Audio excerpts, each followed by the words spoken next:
While it is tough to say that the Celtics have really missed their window, and you really can't because, this team has the ability and probably will eventually win a championship, at least their core players will, Jason Tatum and Jaylen Brown.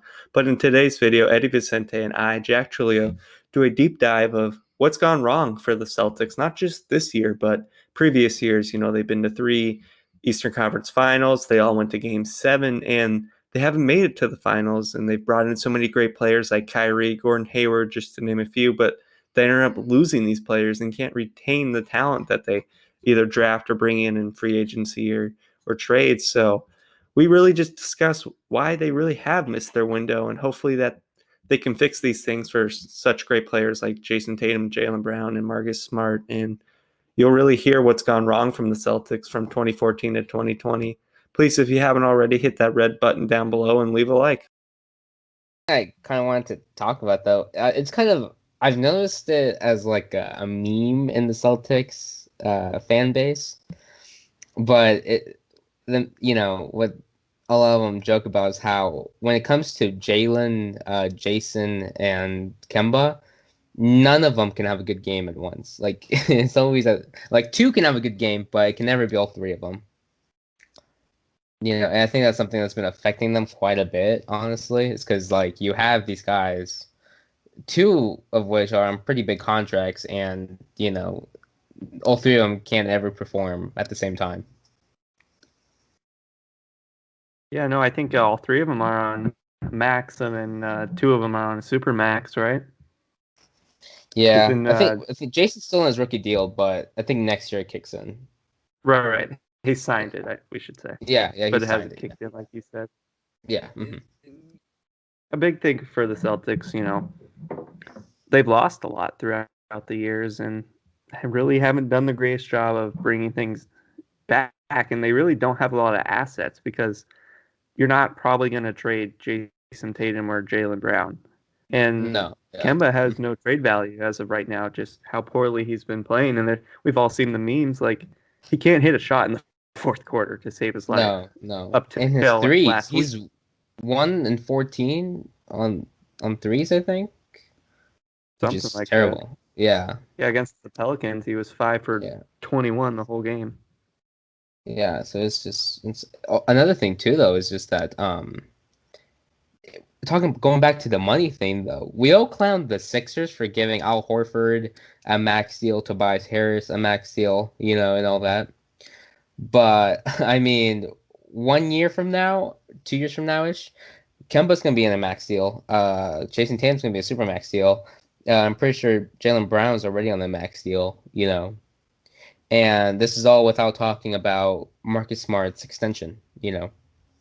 Mm-hmm. So this team financially is gonna, I feel like they're gonna be in a lot of trouble because, like you said, Kemba has no trade value. You probably have to give up a first round pick in order to trade Kemba.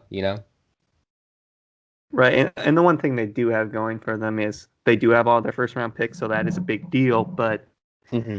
it, well, this year they might, but they probably won't be in the greatest position. So I don't know how much value that holds for a team. But still, just Hmm. going back to the Al Horford thing, they were willing to match that contract. Like they could be stuck with that contract, and I guess lucky enough or not, who knows how he is with the Celtics, but he could have accepted to go back to the Celtics for that much money and maybe is better or could be how he is now.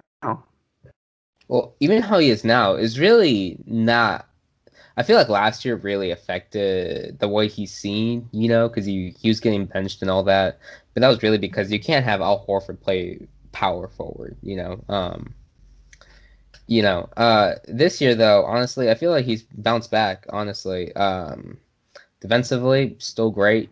Offensively, he's getting you his regular 12 points. Um, Al Horford hasn't been a 16-point scorer since like 2015. And so, I feel like this Al Horford would have been great, honestly, on the Celtics team. Because honestly, I feel like if you look at the records, I don't think anybody but Philadelphia offered him a max contract. And the other team that was interested in giving him quite a bit of money was Sacramento. Uh, so if it wasn't for like two incompetent organizations basically who just wanted a name, Al Horford would probably be on a much cheaper contract right now with the Celtics. Oh, no doubt. And he was a big part for them. Like, Gordon Hayward obviously wasn't the greatest tenure while he was there, but one thing he did really well and was really good at, and he was super unselfish. He kept the ball moving. He was a good playmaker, and Oh yeah, that for was the sure. same thing with Al Horford. And they don't have that right now. Like for Oh how yeah. great Jason Tatum and Jaylen Brown are, they don't really make each other better with their playmaking and passing quite yet. And that's not a knock on them. They're super young. They have time, and I wouldn't worry about that part. But it is worrisome that your best playmaker and the guy that keeps the ball moving is Marcus Smart Oh at yeah. times. So that's just not a great start. Yeah, it's actually for me, it's a little the reason why I feel like the Celtics have been losing all these games is because they don't have Marcus Smart. I feel like Marcus Smart is such a big part of their team. And that might not be the best thing because Marcus Smart at the end of the day, is most likely like a bench player on this team, or like the shooting guard, but then you have Jason Tatum playing power forward and all that though. And it's just really weird because it's like how I wonder, I'm like, how much different would this team be if you just had Marcus Smart playing point guard instead of Kemba, Because it's not like Kemba is really that much of a better playmaker, if at all, you know?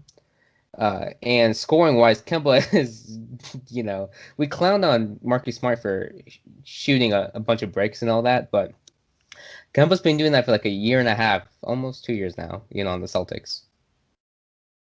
Yeah, and I love what Marcus Smart brings to the team, and at least with him, you know you're getting defense and effort every night. Not saying that Kemba doesn't try, but at least you know you have a lockdown shooting guard. And Yeah. with Kemba, Well, and he's never really been a playmaker. He's always been a scorer, and it sounded great, and I think we all thought maybe it would work after, Kyrie was good with the Celtics. It just things didn't go right for some reason, but oh yeah. I just don't think Kemba was the guy to replace him. Well, Kemba, another thing too, though, is that Kemba, he does try, okay, but there's a certain point where your size just makes you a liability, He does, I don't know, I mean, we all know his defensive IQ isn't exactly high. He's really small. I don't know, they put him at 6 feet, but he looks like a freaking midget compared to like Marcus Smart, And so I don't know, there's just, at some point, though, you just become a liability. Also, Kemba, unlike Kyrie, Kemba is not a sharpshooter like from three. He's not a sniper. Kemba's really more of like the inside mid-range game. He's really more about that. Um, and I feel like that kind of makes their offense worse because one thing great about Kyrie though is like Kyrie he can knock down threes. And Kemba has been having tons of trouble doing that. And one thing that Kyrie is super good at, and I don't think a lot of people talk about this or notice, is he's one of the best guys off ball. Like he doesn't always have, Hmm. we've all seen what he can do with the ball, and he's one of the best ball handlers in the league. Hmm. But he's his best off ball, and you're seeing that with the Nets, and he was his best with the Cavs when he was off ball. His off-ball play is really good. I feel like it's only second to like Stephen Curry, and that's saying a lot, Hmm. because that's one of the reasons why I felt like this Brooklyn Big Three could actually work. Is even though there's one basketball, Kevin Durant and Kyrie can play off ball very well. Um, and that's something I feel like Kemba is one of those players that should be amazing off ball. Like the small, fast guy that can shoot. Even though he's been having trouble from three and all that, but you would think he would be excellent off ball, but he really isn't. No, he's not great off ball, and we touched on his lack of playmaking, but still, you think about it at the least, you think about all these clutch shots he's hit, and he hasn't been there in the fourth quarter. What has he? He's just what, 30 million a year and around that, so he's not Uh, really bringing is a it whole lot 38 right now. million? something like Yeah. that, So right? either way, though, it's max money, Right. But yeah, honestly, I mean, this guy was a fourth. I mean, he was a clutch player, And I saw this thing that was like, was he a clutch player or was he just a player that was given like the opportunity in those clutch moments? Because when we do think about it, he was on those Hornets teams that even in the East couldn't even win could barely win 30 games. So there's just there's a lot of questions about Kemba. He's 31. Honestly, some players kinda exit their prime at 30. Could that have been Kemba Walker? I don't know, but uh, it's something to talk about. Mhm. I think it's unfortunate, but especially with him, he's had such a high usage rate throughout his career, and we've seen a lot with small guards. Like once it's over quick for small guards. Unfortunately, like we saw with Allen Iverson, like it was over. Like he didn't Hmm. last long. Like he only played like 6 games with the Grizzlies, and then his career was over. So hopefully that's not for Kemba. He Yeah. had some sort of knee procedure, and he could obviously come back and be better. But I still, even with the better Kemba, I think there's a lot of questions. Oh, for sure. Yeah. Yeah. No. Because at one point, when your offense is not as good as it was, you're just a liability because then that just exposes your defense. And so I don't know. I mean, I hope the best for Kemba. I hope the Celtics team figures it out, honestly, because they're fun. Jason Tatum's a fun guy to watch. Jaylen Brown's a fun guy to watch. I really enjoy watching Marcus Smart. But I think Brad Stevens is a really good coach, but I just feel like they really need to figure it out. I mean, so much talent has come in and gone. Uh, I don't know. I feel like it might have just taken a toll on a lot of those guys because, I feel like they probably think they should be doing a lot better than they actually are. Not just record wise, but I mean like playoff wise too. Oh, no doubt. We've talked about this many times, but you couldn't really script it better to think that in Jason Tatum's 4 years, 2 out of 4 times you've been to the Eastern Conference Hmm. Finals, and all 4 years you've been in the playoffs and been in close series. Like you couldn't script that any better. Like they No. obviously haven't won anything yet, you could say, but they've been in a lot of big games, and that means something. Like Yeah. that's Two Eastern Conference a big deal for Finals, these guys. and both of them I think were Game 7. We went to 7 games, right? Hmm. Yeah, exactly. I Yeah, mean, they yeah. they had the Cavaliers until LeBron just all right, it's over. Yeah. Yeah. Yeah, so it's just honestly, I don't know. It's disappointing though, honestly, because I mean, one year they should have maybe made the finals one year, but I guess it's because of the egos on the team. And the team is just it's so weird, honestly, because it's like I don't understand how you've had Jaylen Brown on a cheap contract most of this time, Jason Tatum on a super cheap contract most of this time, and yet you still weren't able to figure it out. It's stupid. Through the Celtics draft, history. So in 2014, with the sixth pick, they take Marcus Smart, still on the team. Good pick, right? Oh, for The, sure, yeah.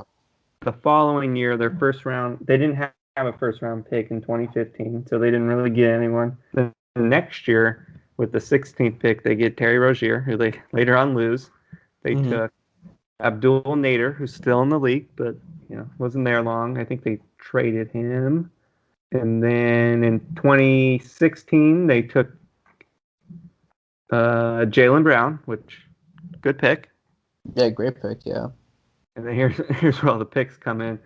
2017, Jason Tatum, good pick. Robert Williams, good player right now. He's an asset at least. Hmm. Grant Williams, yeah. And then here's where it gets interesting. Last year, they take Matisse Thybulle and ended up flipping him to Philly, which I think he'd be a really good, perfect fit for them right now. Oh, for They sure, yeah. they take a shot on Romeo Langford last year. Hasn't really played for him. Maybe he'll be good. Who knows? This year, Aaron Nesmith, Peyton Pritchard, Desmond Bain, who's like one of the best 3-point shooters in the league already, and they traded him for nothing. And Peyton Pritchard's been good, and Nesmith not so great. So just kind of looking at everything, they've actually drafted pretty well. It's keeping what they drafted, I feel like, at this point. What do you think? Yeah. Well, even their drafts, they could have probably traded a lot of those first round picks, but then again, as a draft, we can never, you can never really get your picks 100% right every single time, so that's okay. But when it comes to re-signing talent, yeah, honestly, because Terry Rozier, look at him, right, and then look at Kemba this year.